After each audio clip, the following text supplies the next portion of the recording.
maintenant appeler Jean-Christophe Cambadélis, directeur de la campagne des Européennes, ainsi que Sylvie Guillaume, deuxième de la liste Sud-Est, pour nous rejoindre.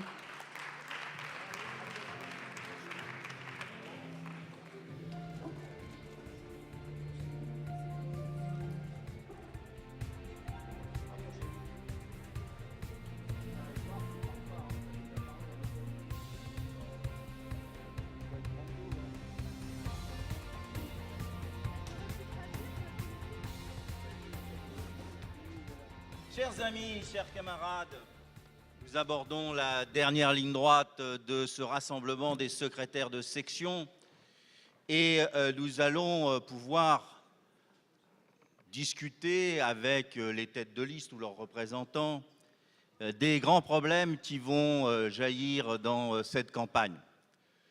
Cette campagne électorale des élections européennes, Martin Schulz vous en a donné l'essentiel. Harlem Désir aussi ce matin. C'est une campagne extrêmement importante, c'est une campagne cruciale pour 3 points, pour 3 raisons. La première, elle est européenne. Vous vous souvenez, c'était le petit film tout à l'heure, que François Mitterrand, devant le Parlement européen, lors d'un discours, un de ces derniers, les plus poignants, parce qu'il était à lui seul l'histoire de l'Europe et que c'était un engagement de sa vie.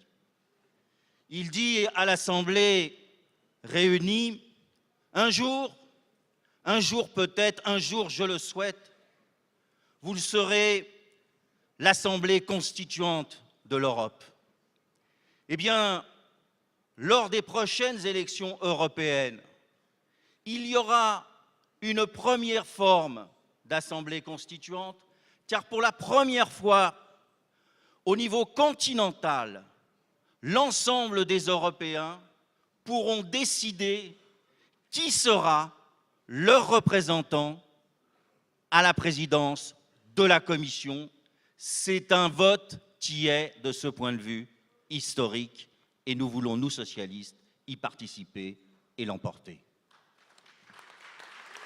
C'est un vote crucial pour la France, car vous avez vu que depuis maintenant 2 ans, le président de la République, dans une enceinte à majorité conservatrice, avec une majorité au Parlement européen conservatrice, le président de la République, François Hollande, a tenté et réussi sur un certain nombre de sujets, en particulier les jeunes, à modifier le centre de gravité, à inverser les problématiques qui étaient posées par le Merkozy.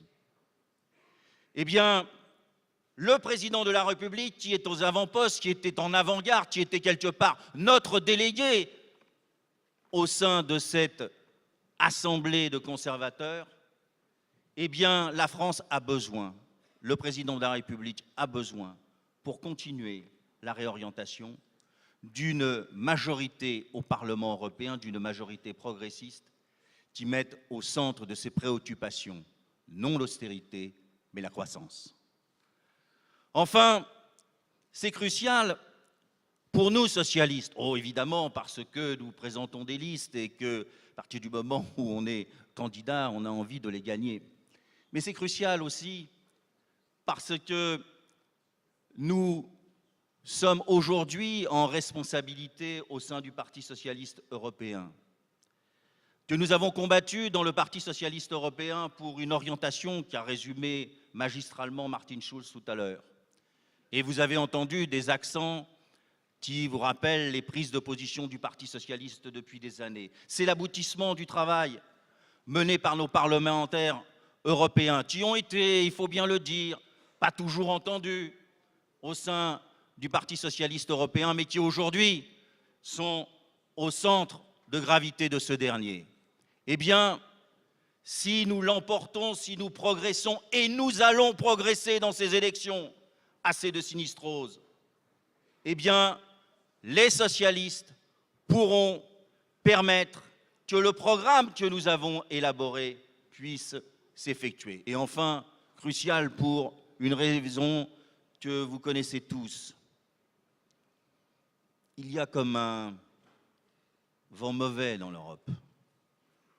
Dans tous les pays d'Europe, la réaction est là.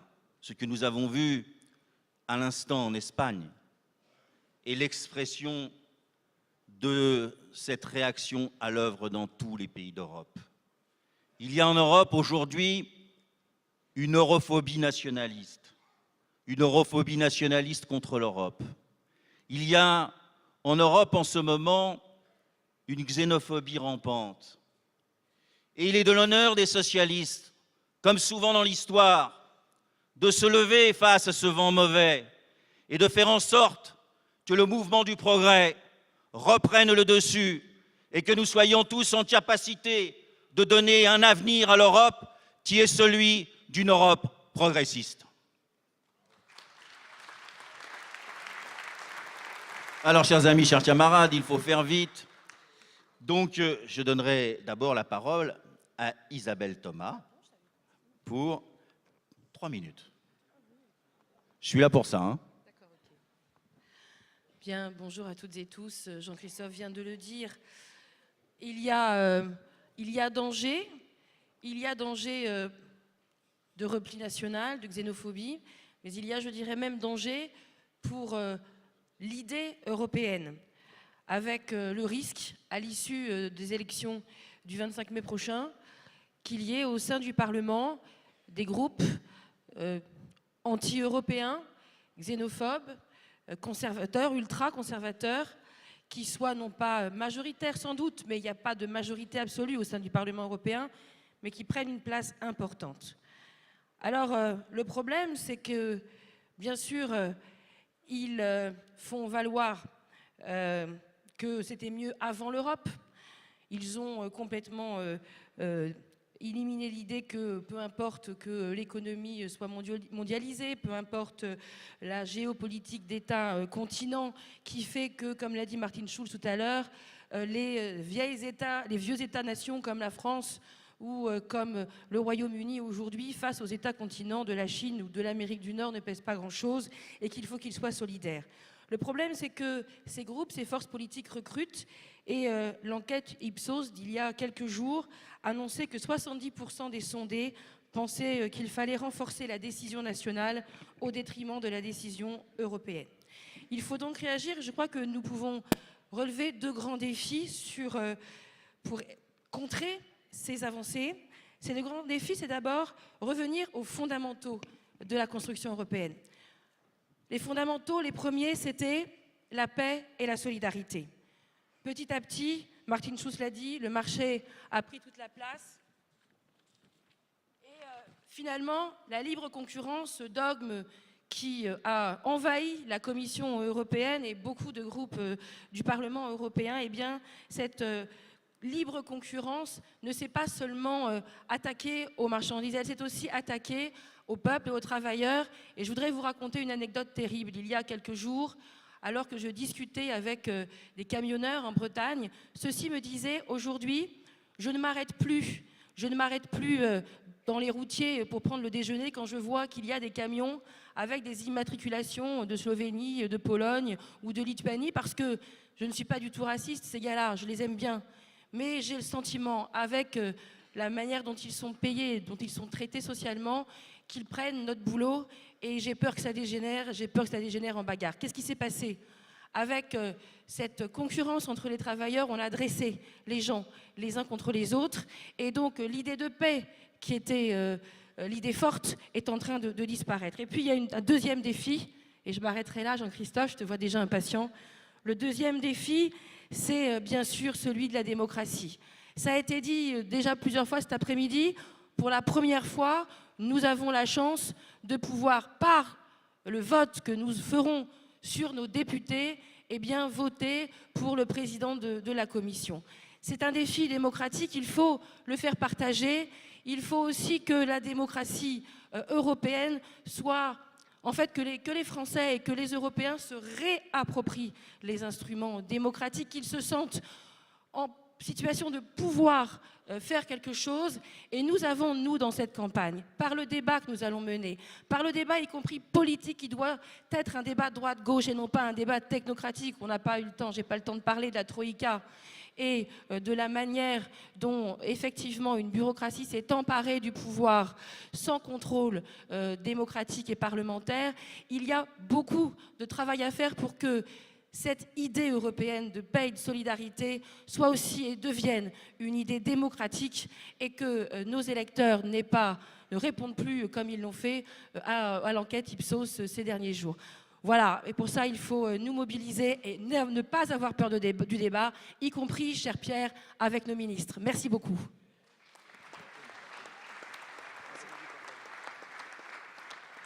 Bien, pour enchaîner avec ce que vient de dire Isabelle, d'abord, chers camarades, je voudrais saluer votre engagement dans la campagne municipale. Et je crois qu'il faut souligner que l'Europe se fait là où nous vivons. Martin Schulz l'a dit, mais là où vous militez, vous rencontrez des citoyens qui doutent. Et d'ailleurs, je pense que beaucoup d'entre vous doutent aussi. Mais pour lever ce doute, et Martin Schulz nous a lancé ce défi, il faut parler de l'Europe de proximité. Il faut parler de l'Europe qui peut être efficace avec une nouvelle majorité. Alors quels sont nos moyens? La première des préoccupations, c'est le chômage et c'est l'emploi. Et nous, dans notre délégation, nous n'avons cessé de défendre un budget qui permette en effet de remplir la promesse qui est celle de l'Europe, c'est-à-dire d'investir. Investir d'abord dans la jeunesse, par la garantie jeunesse que nous avons imposée grâce à l'engagement de François Hollande. Une garantie jeunesse qui ne laisse aucun jeune sur le bord de la route, lui permet d'accéder à un premier emploi, d'accéder à une formation, d'accéder au respect, à la dignité et à, je dirais, sa place sociale.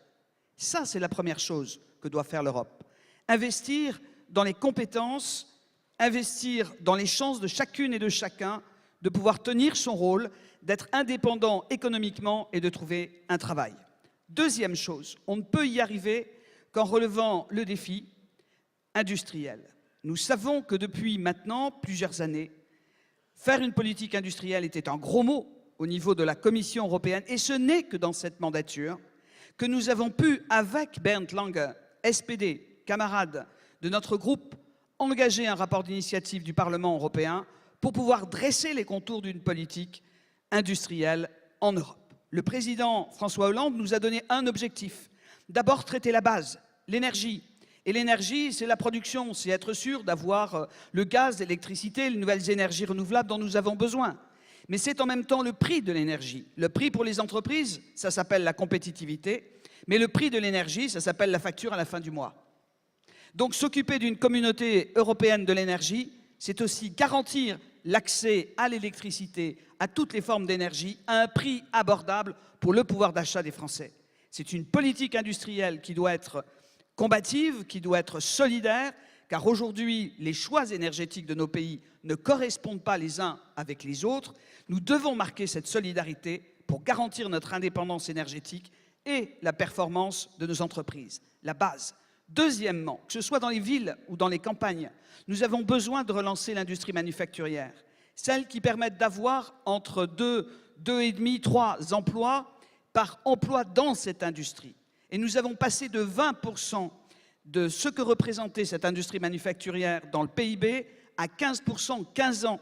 L'objectif, revenir à 20%. Pourquoi? Parce que ça permet de soutenir les PME, qui sont, elles, pourvoyeuses d'emplois, parce que ça permet aussi de préserver les industries ressources. Je pense à la sidérurgie, par exemple, cher Édouard, mais je pense aussi aux technologies de l'information, qui sont des technologies qui servent non seulement dans les labos, mais qui servent aussi dans vos téléphones mobiles, qui servent pour accéder à Internet, et qui supposent que, comme pour l'énergie, nous tirions des réseaux. Alors, aménager le territoire européen, c'est tirer des réseaux pour les transports, pour les technologies de communication, l'accès à Internet pour tous, à haut débit, et c'est en même temps aussi tirer les lignes dont nous avons besoin entre les éoliennes du Nord, dans la Baltique, et puis le sud de l'Europe, et d'avoir peut-être au sud de l'Europe la production d'énergie solaire qui peut remplacer progressivement l'électricité nucléaire. Alors, j'en termine Ce ne sont que quelques exemples.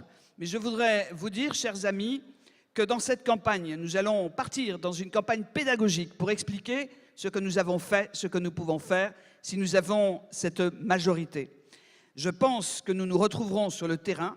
Nous avons pu démontrer que lorsque nous nous engagions, nous pouvions montrer que Sarkozy avait mis la France à genoux et ne s'était pas battu pour les politiques de cohésion, les fonds régionaux, qui aujourd'hui sont gérés par nos régions. C'est nous qui les avons sauvés, y compris le Fonds social européen. Alors, soutenez-nous, mobilisez-nous, gagnez d'abord les municipales, mais n'oubliez pas, l'Europe se fait aussi chaque jour et nous aurons l'occasion de rencontrer les agriculteurs, les industriels, les salariés, les syndiqués, les Français qui doutent et nous leur montrerons qu'avec une voix, un choix, un homme, nous pourrons l'emporter.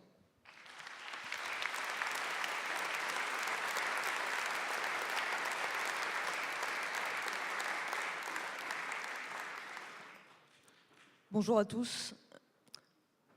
En ce qui me concerne, je voudrais partager avec vous un sentiment que je sens monter depuis maintenant plusieurs semaines, qui est un sentiment d'urgence. On l'a vu en Espagne, les mouvements conservateurs, les mouvements d'intolérance, de menaces sur les droits se font de plus en plus forts en Europe. On a vu que c'était là la conséquence des politiques d'austérité obdorées en Grèce depuis maintenant plusieurs mois, montre que les dégâts de la politique de la droite, et à la fois donc, dans ces pays, mais aussi en France.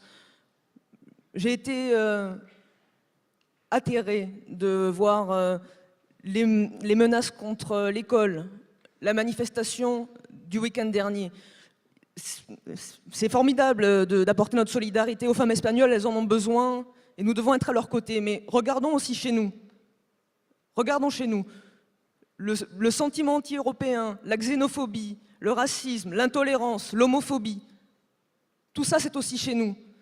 Et les élections européennes vont cristalliser ce ressentiment parce que l'Europe a trop longtemps été gouvernée par la droite et incarne aujourd'hui cette politique qui nous a conduits où nous en sommes. Donc je voudrais vous demander de porter haut et fort pendant cette campagne européenne nos valeurs de progrès, d'humanisme et de laïcité. La laïcité qui sera un rempart contre l'intolérance et la meilleure garantie du respect des droits de tous pendant cette campagne. Voilà, je ferai bref puisque je sais qu'il ne faut pas abuser de votre temps et que la journée a été chargée. Je vous remercie de votre attention et encore une fois, je vous appelle à cette mobilisation. Elle est essentielle parce que la menace est réelle. Merci.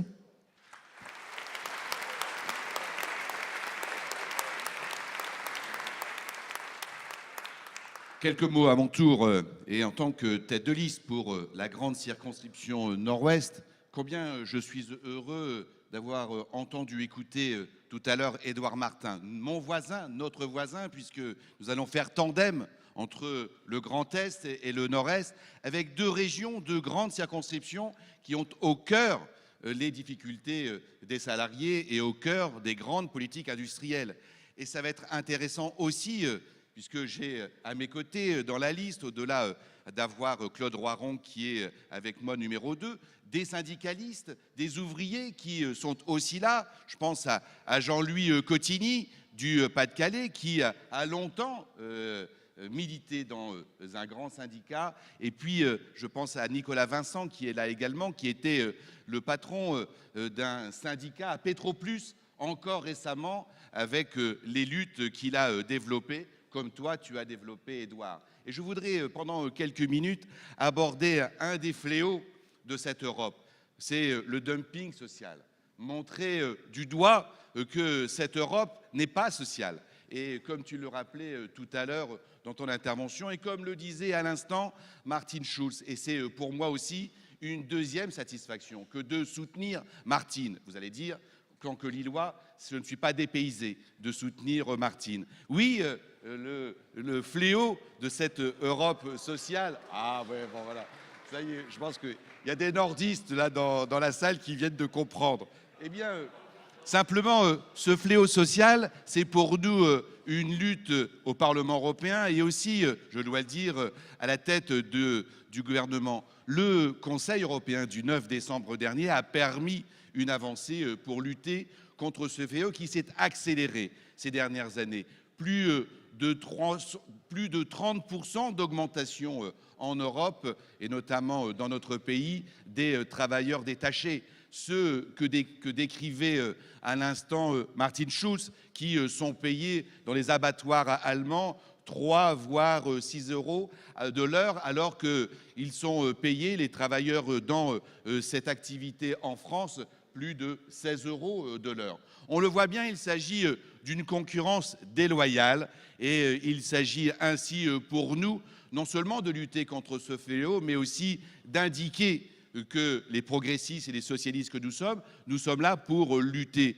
non pas seulement contre ce fléau, mais pour permettre effectivement que, comme le rappelait Édouard là également tout à l'heure, puisse s'éloigner de cette défiance grandissante vis-à-vis de l'Union européenne. Eh bien, j'ai à mes côtés Pervenche Berès, qui est présidente de la Commission de l'emploi et des affaires sociales au Parlement, qui est en train de mener, à l'issue et après cette avancée du Conseil européen du 9 décembre dernier, qui est en train de négocier avec le Conseil européen, avec la Commission européenne, pour que enfin nous ayons un texte digne de notre engagement de socialistes permettant d'éviter cette concurrence déloyale et cet esclavagisme, là aussi, qu'abordait tout à l'heure dans son propos Martin Schulz. Eh bien, au-delà de ce dumping social, je pense que nous avons, et nous le dirons au cours de cette campagne, un certain nombre de propositions qui seront faites pour l'harmonisation fiscale, qui est, je le crois, le deuxième fléau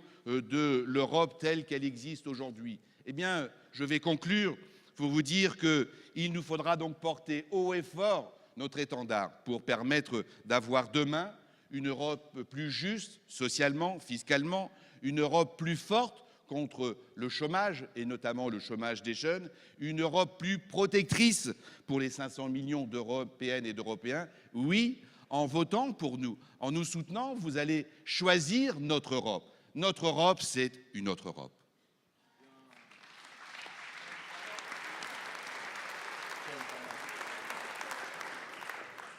Oui, chers camarades, à mon tour de vous dire quelques mots. Donc, tête de liste sur la région Grand Centre, avec Karine, qui est la seconde de liste, et Jean Malo, qui est le troisième, et quelques autres, bien entendu, qui vont constituer cette liste. J'ai écouté avec beaucoup d'intérêt les interventions précédentes sur la question de l'Europe sociale, bien entendu, sur la question de la fiscalité, sur la question de l'Europe des peuples, sur un certain nombre d'autres questions sociales très importantes. Et j'ai apprécié les interventions à la fois d'Édouard Martin, de Martin Schulz, que j'ai retrouvé d'ailleurs en pleine forme. Je pense qu'il est toujours comme ça d'ailleurs, Martin Schulz. Et puis, je voudrais m'adresser à vous pour vous dire qu'il y a une autre accroche dans cette campagne qui me paraît intéressante, c'est l'approche du quotidien. Parce que les citoyens ne mesurent pas toujours l'impact de l'Europe sur leur vie quotidienne. Et moi, je voudrais vous dire ma satisfaction de voir que les fonds structurels européens ont été sauvés. Ont été sauvés par les socialistes et par la France, d'ailleurs. Je voudrais le rappeler. Il y a dans ces fonds structurels européens deux grands volets. Le volet dit de convergence et la politique agricole commune. On parle souvent de la réussite d'Airbus, réussite industrielle extraordinaire. On oublie aujourd'hui, parce que c'est devenu l'habitude, que l'Europe a construit la politique agricole commune, que l'Europe ainsi a permis d'assurer l'autosuffisance alimentaire de l'ensemble de ses populations. Et c'est pas rien. Il y a même eu parfois des excédents. Je pense que ça intéresse les gens. Ça intéresse les gens de savoir que l'Europe permet aujourd'hui d'avoir une autosuffisance alimentaire. Permet de savoir que l'Europe essaie de mettre en convergence l'ensemble des États qui participent à cette Europe, rattraper les retards, créer les équilibres entre les États, créer les équilibres, y compris les équilibres sociaux qui ont été évoqués assez largement aujourd'hui. Je crois que c'est ça aussi l'objectif des fonds structurels européens. Et je voudrais dire que sur la PAC, François Hollande et Stéphane Le Foll ont joué une partition tout à fait exceptionnelle. Et je crois que les agriculteurs peuvent leur dire merci. Les agriculteurs, mais aussi tout le monde rural qui est derrière. Et je crois que sans agriculture, il n'y a pas de monde rural, mais il faut qu'il y ait aussi un monde rural autour de l'agriculture. Et ça, c'est le deuxième pilier de la PAC. C'est un deuxième pilier particulièrement important qui permet effectivement la cohésion sociale et territoriale. Et de ce côté-là, je n'ai pas l'impression qu'il y ait une grosse information par les médias en direction des peuples français, mais aussi des peuples européens. Et je crois que ça mérite pendant cette campagne qu'on en parle. Ça mérite aussi qu'on parle de la cohésion, justement, et de faire en sorte qu'il y a des régions qui sont en retard de développement et qui sont plus aidées que les autres pour rattraper ce retard précisément, et pour faire en sorte que les échanges à terme soient plus équilibrés. C'est-à-dire que le commerce qu'on évoquait tout à l'heure puisse se faire de façon plus équilibrée à l'intérieur même de l'Europe, en attendant qu'effectivement, et pour des raisons que tu as parfaitement expliquées, on puisse effectivement niveler par le haut l'ensemble du commerce mondial. Je crois que c'est ça qu'il faut expliquer aux gens. Il faut expliquer que l'Europe du quotidien existe, que dans les régions, toute la journée, on est en contact avec l'Europe. Toute la journée, on sait que les fonds structurels européens vont nous aider à boucler les budgets, vont faire en sorte qu'on va pouvoir développer nos territoires. Et à chaque fois que l'Europe met 1 euro, eh bien, la collectivité publique, l'État ou la région ou le département ou même les communes mettent 1 euro. Et c'est ça qui fait l'effet levier. Et c'est ça qui a permis un certain nombre de développements, d'infrastructures. Et Catherine citait tout à l'heure le haut débit. Je crois que là, pour le coup, l'Europe va jouer un rôle fondamental dans l'aménagement du territoire, du haut débit, mais aussi du ferroviaire, mais aussi du routier. Je crois qu'il y a là une vraie perspective à offrir à nos concitoyens. Ça me paraît être un axe de campagne tout à fait intéressant. Les socialistes s'honorent d'avoir sauvé les fonds structurels européens. Merci. Très bien.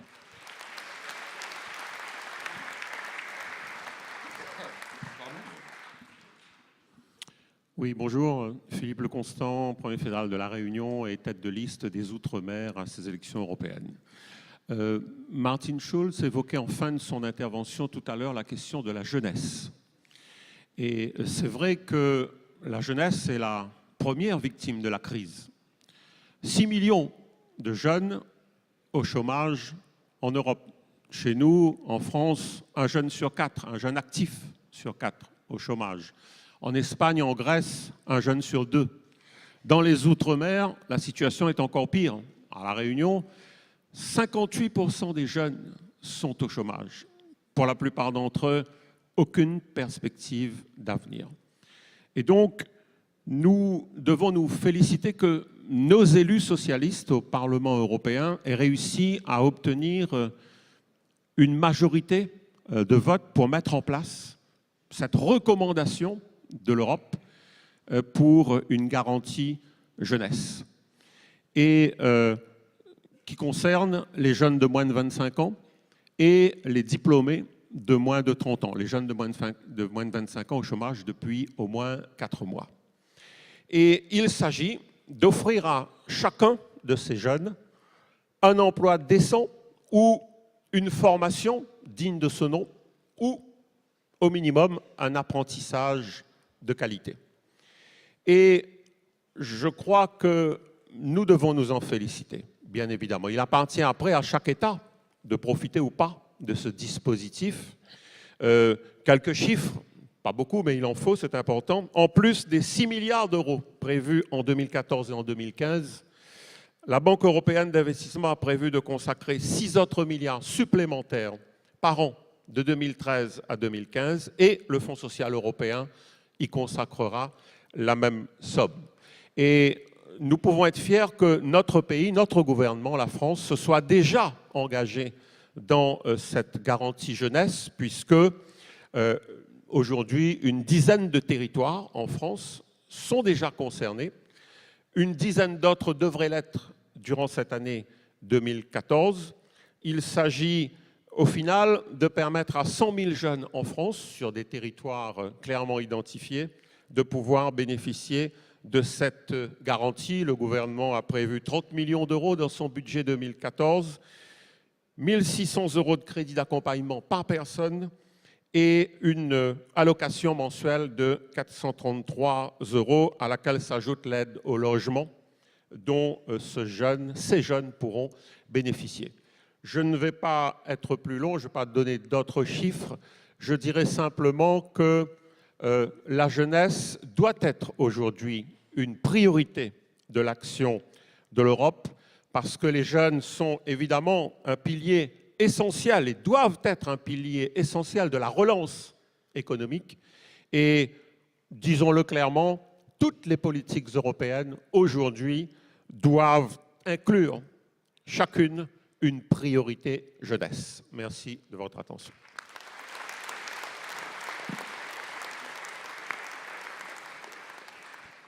Merci. Moi, je voudrais reprendre un thème que Jean-Christophe a effleuré tout à l'heure et Virginie approfondit. Il s'agit de la question des droits fondamentaux et des risques qui les menacent. Parce qu'il est juste de considérer que l'Union européenne, c'est l'échelon indispensable, à la fois pour la promotion des droits fondamentaux, et on a une charte des droits fondamentaux maintenant qui existe et qui est contraignante, mais c'est aussi un échelon qui permet d'être un recours pour l'exercice de ces droits. Et il y a plusieurs arrêts qui nous y aident beaucoup. Et les socialistes et démocrates au Parlement européen sont très efficaces et très moteurs pour promouvoir ces droits, pour agir sur cette question. C'est un peu comme notre ADN de socialistes et démocrates d'essayer de réaliser ce qui est aussi une attente forte de nos concitoyens, des citoyens européens, qui est ce besoin de protection de leurs droits fondamentaux. Pour autant, je pense sincèrement qu'on ne peut pas considérer que tout va tout à fait dans le bon sens, c'est le moins qu'on puisse dire. Et tout le monde ne fait pas des pas de géant en la matière, ni dans les États membres pris en particulier, ni dans l'Union européenne pris en général. Et en témoigne, par exemple, ce qui va se passer avec la feuille de route sur les droits des personnes LGBTI à l'avenir. Vous allez rapidement en entendre parler. C'est pour la semaine prochaine au Parlement européen. Il s'agit de la feuille de route qui porte le nom d'une députée allemande, Madame Lunacek. Et en gros, si je devais résumer, ce qui va se passer pour le rapport Lunacek est à peu près ce qui s'est passé pour le rapport Estrela quand on parlait des droits des femmes, mais concernant le thème des personnes LGBTI.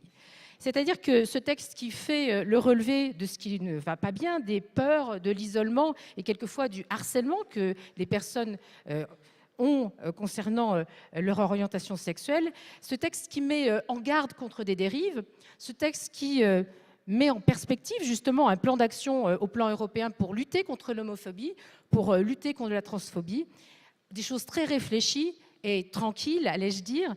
Ce rapport, il reçoit à peu près autant de torrents de haine qu'a reçu Madame Estrela il y a peu de temps et ce qui était défendu, avec de l'hypocrisie, de la mauvaise foi et un peu ce qu'on a retrouvé ces derniers temps quand on parlait de la théorie du genre, des tentatives de déstabilisation sur ce sujet aussi. Et le pire, c'est que quelquefois, un écho est donné très favorable à ces torrents de haine. Donc on voit qu'il y a beaucoup encore de fragilité aussi sur ces droits fondamentaux et qu'il y a des risques avec les effets de la crise, avec le repli sur soi et avec les égoïsmes qui courent sur ce sujet. Donc si je devais résumer plusieurs suggestions, je n'en retiendrai qu'une seule. C'est celle que nous devons mettre en œuvre avec, j'espère, un Parlement qui sera un Parlement plus à gauche encore, c'est de faire enfin progresser les discussions et la conclusion de la directive antidiscrimination, qui est le texte fondateur sur toutes les discriminations en Europe et qui est bloqué depuis 2009 au Conseil. Donc nous aurons besoin de Martine, nous aurons besoin de beaucoup de parlementaires socialistes et démocrates à l'avenir et assimilés pour nous aider à défendre cette directive. Merci. Merci Sylvie. Alors nous avons une question qui est posée, mais elle est adressée directement à Pierre Moscovici, notre ministre de l'économie et des finances. Elle est posée par, si ça veut s'ouvrir ce truc-là, par Grégoire de Paris 11e qui demande des précisions sur le progrès à venir de la régulation financière, comme par hasard. Donc la parole est à maintenant Nathalie De Oliveira, qui doit être quelque part, voilà, elle est là-bas, et qui est à la fois socialiste dans la ville de Metz, mais en même temps membre du Parti socialiste portugais. En effet, mon histoire est un petit peu originale puisque je double milite. Je suis une fille d'immigrés portugais, un père maçon et une maman au ménage. Et l'histoire socialiste portugaise et les grands émancipateurs, exilés d'ailleurs à l'étranger, ont toujours été évidemment dans la culture des Portugais de Metz et d'ailleurs. Et le Parti socialiste est arrivé après. Alors moi, je voulais, puisqu'on parle de jeunesse, nous avons de grands noms en face de nous, députés européens, des personnes qui ont évidemment défendu l'idéal européen pendant des années.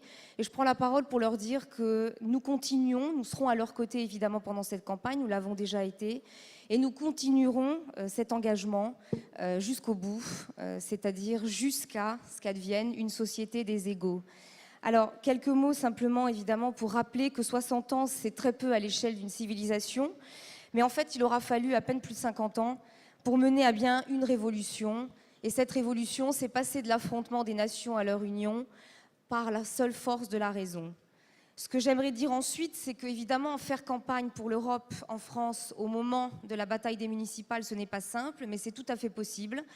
C'est possible parce que cette logique des petits pas s'applique aussi dans le travail de terrain auprès de chaque citoyen. Et quand nous avons évidemment réussi à résoudre un certain nombre de problèmes du quotidien, il est finalement assez simple de parler d'Europe et de se projeter dans l'avenir. C'est ce que je voulais dire à Catherine. Donc nous serons et nous sommes déjà sur le terrain et mon militantisme a moins d'une décennie, mais je peux dire que depuis le début du militantisme et celui d'aujourd'hui, le mot d'Europe est beaucoup plus prononcé. Ce n'est plus un OPNI, un objet politique non identifié comme le qualifiait Jacques Delors il y a quelques années. Et je voulais simplement évidemment dire que nous avons 3 contradictions sur lesquelles il faut évidemment se battre.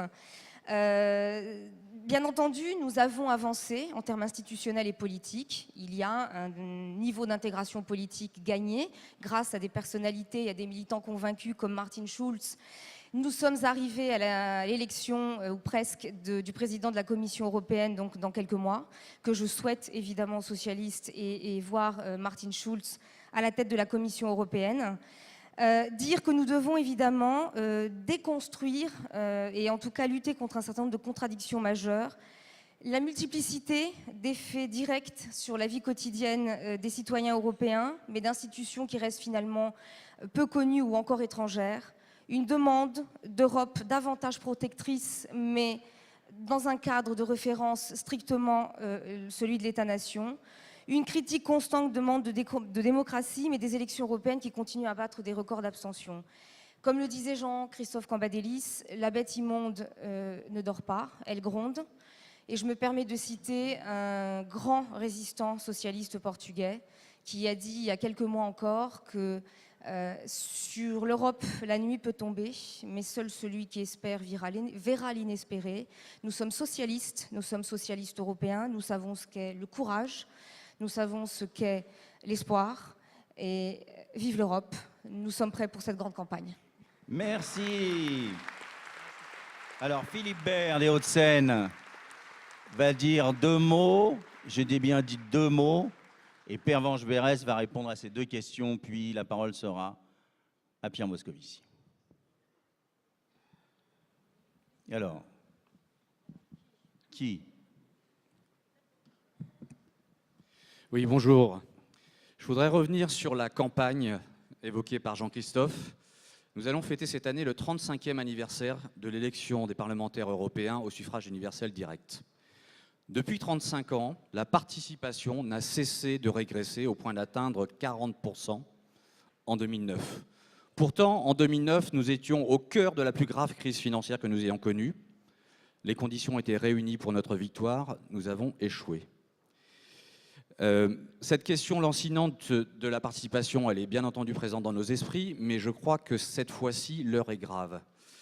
Parce que nous sommes sous une double menace.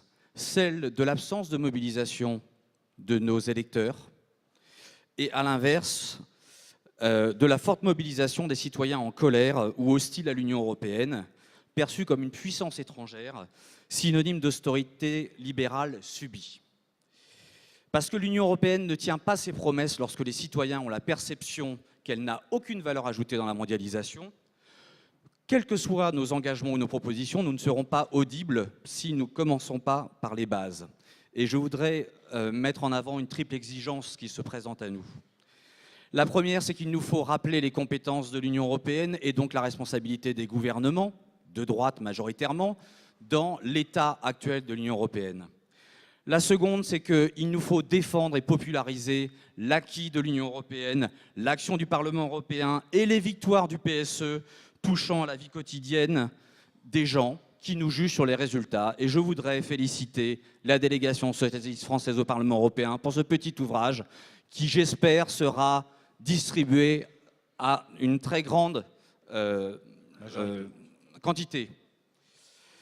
Et enfin, pour être crédible et audible, il faut accepter les critiques et reconnaître les erreurs. Une fois qu'on a fait ça, là, nous pouvons rebondir sur des propositions phares, ambitieuses et courageuses, et je voudrais en faire 3. La première, c'est qu'il me semble indispensable, et je compte sur notre amie Martine pour convaincre nos amis allemands, il me semble indispensable qu'il y ait un plan de relance au niveau de l'Union européenne au service de l'emploi, qui intègre la dimension de la transition écologique, car c'est la contrepartie indispensable au redressement des comptes publics. C'est une condition de la légitimité de l'Union européenne et c'est une condition de la renaissance de l'espoir. Pour paraphraser Bill Clinton, « It's the economy, stupid ». Et il est là le problème. Si l'Union européenne n'apporte pas un mieux sur le plan économique, nous échouerons. La deuxième proposition, c'est augmenter les ressources propres du budget de l'Union européenne, y compris par la création de nouvelles sources de financement, la taxe sur les transactions financières, la taxe carbone. Tous les opérateurs économiques doivent contribuer. Ça peut être une taxe sur les services de communication également, selon un principe, celui de l'additionnalité. Il ne s'agit pas de profiter de ces nouvelles ressources pour réduire tout de suite les contributions des États membres, sinon on n'aura rien gagné. Enfin, et je sais que c'est un point sensible, notamment pour nos amis allemands, mais je leur propose un contrat. Nous devons, nous socialistes, militer en faveur d'une mutualisation des dettes souveraines, notamment en commençant par la partie supérieure à 60% du PIB, puisqu'un certain nombre d'États membres sont asphyxiés.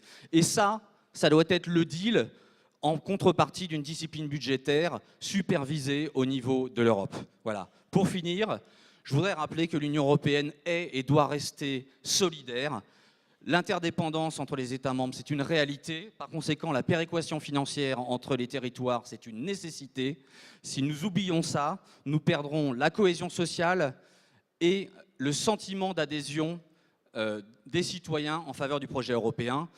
Nous allons fêter le 70e anniversaire du débarquement, le 100e anniversaire de la Première Guerre mondiale. Il ne faudrait pas que les 60 millions de victimes sur le continent européen soient mortes en vain. Merci. Alors Galala Gata, qui est de Wallis et Futuna, va être la dernière intervenante de la salle. C'est notre candidate à Wallis et Futuna. Merci Galala. Si tu avais le micro, ça serait mieux pour parler. J'attends. Ah.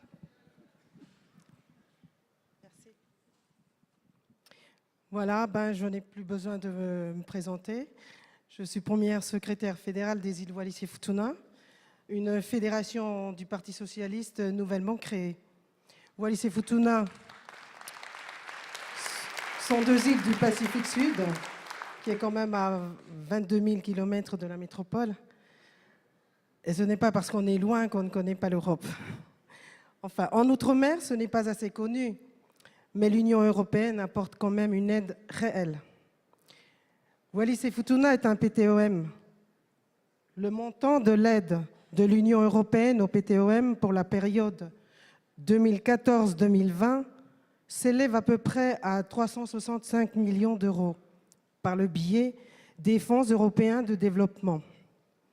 Ce fonds est à la fois au niveau territorial pour financer des projets propres au territoire, au niveau régional pour financer des projets en coopération. Depuis 2002, Wallis et Futuna a bénéficié de près de 35 millions d'euros au niveau territorial. Cela a permis de financer des infrastructures, notamment scolaires, mais aussi des travaux d'agrandissement du port de commerce de Mata-Utu sur l'île de Wallis et la construction du port de Leava sur l'île de Futuna. Au niveau régional, des aides sont aussi apportées pour développer l'installation d'équipements photovoltaïques et pour la mise en place d'un projet environnemental et de lutte contre les effets du changement climatique. Enfin, une aide humanitaire d'urgence a été attribuée pour la remise en état des écoles primaires de Futuna, suite au passage du cyclone Thomas en 2010, et des travaux d'enfouissement des lignes électriques devraient être engagés suite au passage du cyclone Evan l'an dernier. Et oui, malheureusement, nous vivons avec des cyclones. J'encourage vivement Philippe Leconstant pour sa campagne aux européennes en Outre-mer. Il faut, je le dis bien, il faut faire découvrir en Outre-mer ce pourquoi l'Union européenne est importante pour nous aussi, et l'enjeu pour nous tous, que la gauche y soit forte. Je vous remercie. Merci, Alala. Pervenche, tu as la parole pour quelques minutes. Merci. Chers camarades, chers secrétaires de section, d'abord, je me réjouis que parmi nous, mais ça ne m'étonne pas vraiment, il y ait des camarades franco-portugais ou de Wallis et Futuna pour dire combien le combat que nous menons tous ensemble, aussi sur la question européenne, est un combat absolument fondamental. Camarade qui nous a interpellés sur une relance à travers une stratégie européenne qui permettrait de sortir de la crise. Il est au cœur de notre sujet. Et c'est bien pour ça que nous nous sommes choisis un candidat pour les prochaines élections européennes que nous voulons porter à la tête de la présidence de la Commission, Martin Schulz. Vous êtes secrétaire de section, vous allez avoir une vie d'enfer. 2 tours de municipales à préparer, et il ne va pas falloir s'arrêter là. Parce que le 25 mai, c'est un seul jour, un seul tour pour faire gagner Martin Schulz et nous tous derrière.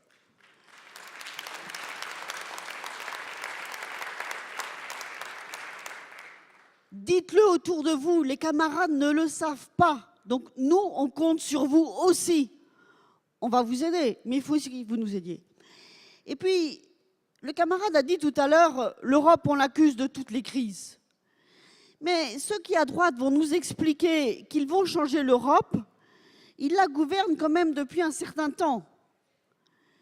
Et là où l'Europe a pu avancer dans ce mandat, lorsque nous avons sauvé le fonds d'aide aux plus démunis, lorsque nous avons sauvé la part du Fonds social européen, lorsque nous avons mis en route l'union bancaire, lorsque nous avons sauvé le fonds d'ajustement à la mondialisation, c'est parce qu'au Parlement européen, il y avait ce que Catherine Trautmann appelle la petite équipe commando.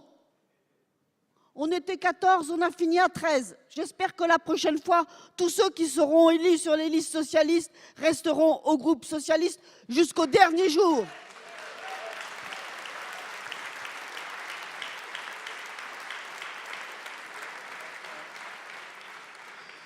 Et donc, si cette petite équipe commando, elle a fait ce chemin, si elle a pu faire rebondir François Hollande, qui après son élection s'est appuyé sur les victoires que nous remportions au Parlement européen pour transformer la donne à l'échelle européenne, pour faire avancer notre Europe. Est-ce que vous vous rendez compte de la chance que nous aurions si la prochaine fois, plutôt que de faire campagne non à Barroso, nous faisons campagne oui à Martin Schulz, et qu'avec Martin Schulz, nous obtenons un SMIC européen et nous obtenons que le droit social l'emporte sur la libre circulation des biens et des services. Voilà pourquoi ça vaut le coup que le 25 mai, vous vous mobilisiez encore et toujours avec nous. Bonne campagne. Merci. Non, Pargnot, tu restes. Dis à Pargnot de rester, c'est vous. Et j'appelle maintenant, pour conclure, Pierre Moscovici à la tribune.